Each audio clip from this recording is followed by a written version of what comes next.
ব্যাপারটা এমন না যে আল্লাহ লিখে রেখেছেন বলে আপনি বেছে নিচ্ছেন। যেহেতু আপনি এটাই বেছে নেবেন, তাই আল্লাহ আগে লিখে রেখেছেন।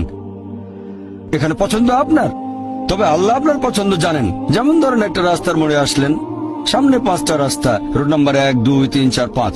এখানে পছন্দ আপনার, বেছে নিতে পারেন রোড নাম্বার 1, 2, 3, 4, 5। আপনি গেলেন রোড 2-এ। এটা আগে থেকেই লেখা আছে আপনার নিয়তিতে যে আপনি যাবেন 2 নম্বর রোডে।